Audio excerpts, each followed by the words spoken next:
दोस्तों, आज की कहानी है भगवान करे ऐसा पति किसी को ना मिले। कहानी पसंद आए तो वीडियो को लाइक और सब्सक्राइब जरूर करना। पीयूष ने दोनों बैग्स प्लेन में चेक इन कर स्वयं अपनी नवविवाहित पत्नी कोकिला का हाथ थामे उसे सीट पर बैठाया। हनी नवविवाहित, कुछ कितना प्रेम सराबोर होता है। कहो तो पति हाथ में पत्नी का पर्स भी उठाकर चल पड़े। पत्नी थक जाए तो गोदी में उठा ले और कुछ उदास लिखे तो उसे खुश करने हेतु चुटकुलों का पिटारा खोल दे।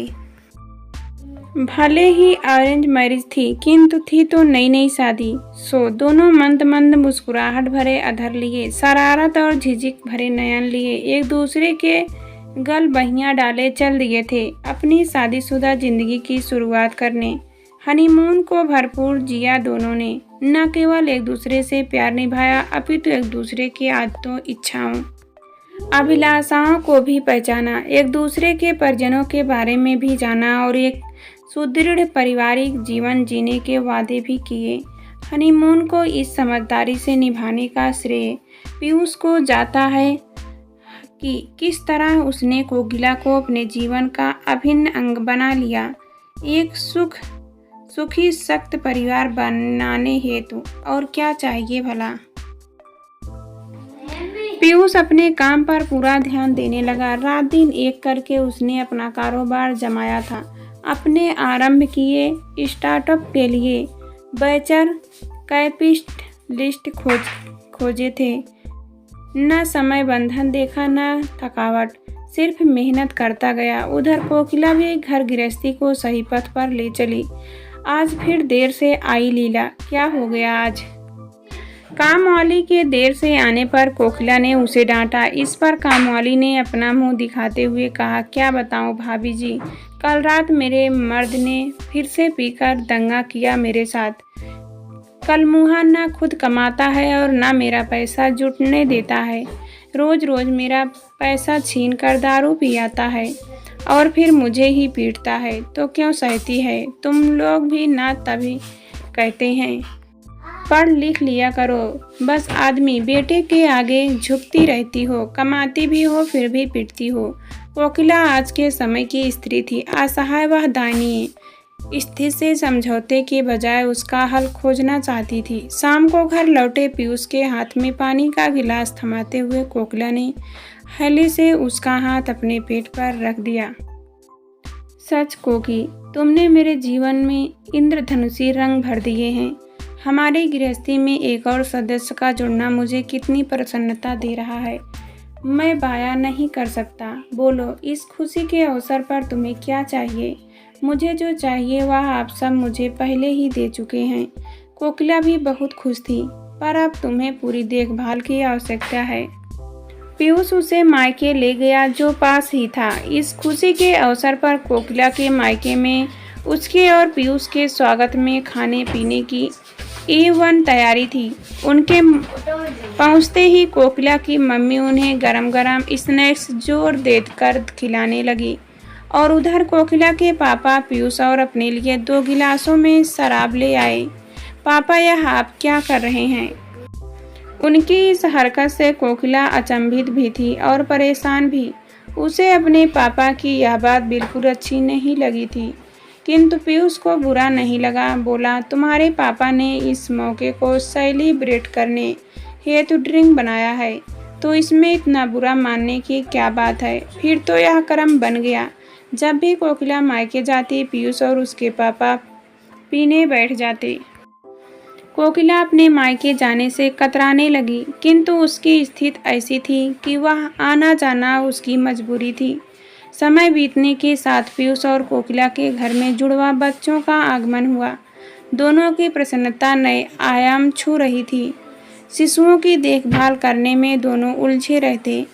शुरू में बच्चों की नित नई बातें तथा बाल क्रीड़ाएं दोनों को खुशी से व्यस्त रखती। रोज शाम घर लौटने पर कोकिला पीयूष को कभी हृदय की तो कभी मान्या की बातें सुनाती।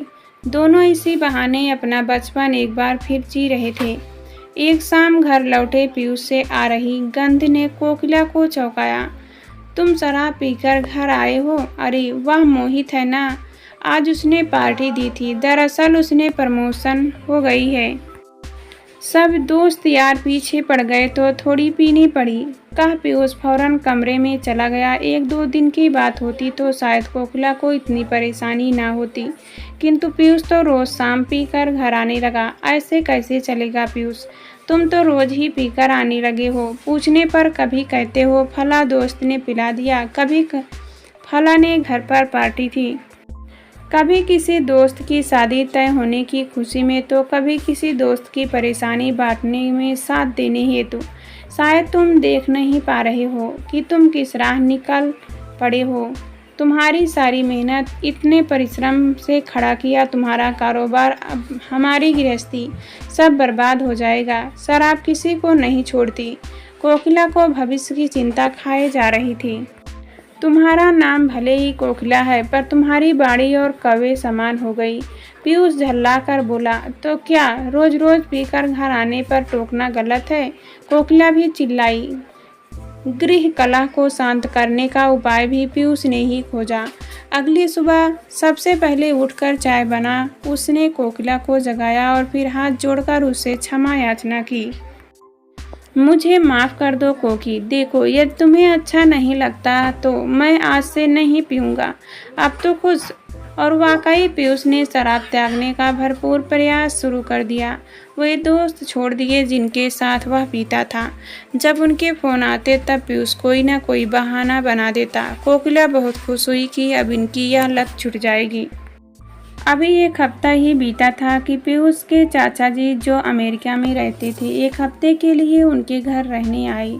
वे अपने साथ एक महंगी शराब की बोतल लाए। किसी लत से लड़ते हुए इंसान के सामने उसी लत का स्रोत रख दिया जाए तो क्या होगा?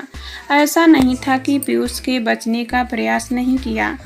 चाचा जी, मैंने शराब पीनी छोड़ दी है। मुझे कुछ परेशानी होने लगी लगातार पीने से। पीयूष ने चाचा को समझाने की कोशिश की, किंतु चाचा जी ने एक ना सुनी। अरे क्या यार, इतनी सस्ती शराब पीता है इसलिए तुझे परेशानी हो रही है? अच्छी महंगी शराब पीकर देख, हमारे अमेरिका में तो रोज पीते हैं और कभी कुछ नहीं होता। चाचा जी इस बात पर ध्यान देना भूल गए कि बुरी चीज़ बुरी होती है, फिर उसकी क्वालिटी कैसे भी हो।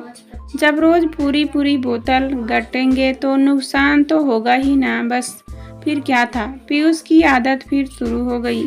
कोकिला के मना करने, हाथ जोड़ने, प्रार्थना करने और लड़ने का भी कोई असर नहीं। तो क्या चाहती हो तुम? चाचा जी के सामने कह दूं कि आप अकेले पियो? मैं आपका साथ नहीं दूंगा। तुम समझती क्यों नहीं हो? मैं साथ ही तो दे रहा हूँ। अब घर आए मेहमान का अपमान करूँ क्या? चिंता ना करो, अब चाचा जी लौट जाएंगे तब मैं बिल्कुल नहीं पीऊँगा। मैं वादा करता हूँ। कुछ समय बीता कर चाचा जी चले गए, किंतु पीयूष की लत नहीं गई। वह पीकर घर आता रहा।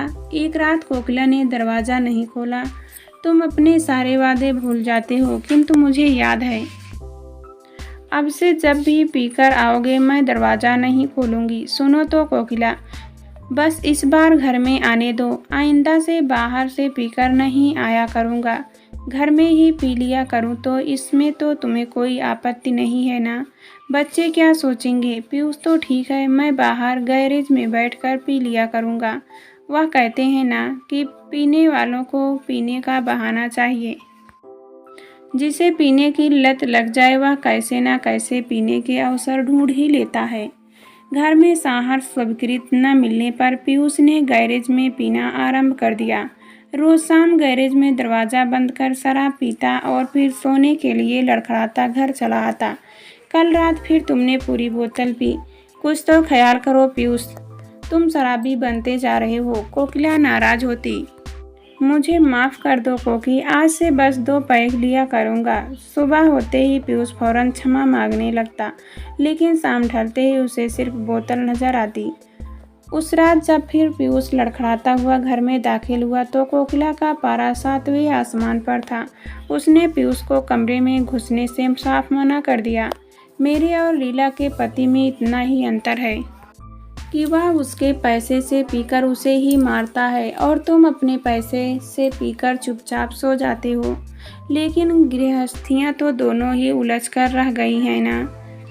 कल से पीकर आए तो कमरे में आने की ज़रूरत नहीं है। कोकिला के इस मल्टीमेटल के चलते दोनों में बहस छिड़ गई और फिर दोनों अलग अलग कमरे में सोने लगे। धीरे धीरे पीयूष और कोकिला एक दूसरे से और भी दूर होते चले गए। कोकिला पीयूष से नाराज रहने लगी। बार बार पीयूष के झूठ के कारण वह उसकी ओर से हताश हो चुकी थी।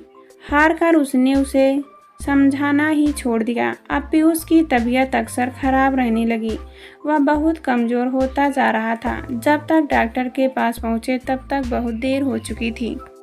पता चला कि पीयूष को शराब के कारण गैल्पिंग सिरोसिस ऑफ लीवर हो गया है। अस्पताल वालों ने टेस्टों की लंबी सूची थमा दी। रात दिन डॉक्टरों के चक्कर काटती कोकिला बेहाल लगने लगी थी। बच्चे भी कभी किसी रिश्तेदार के सहारे तो कभी किसी मित्र के घर अपना समय काट रहे थे।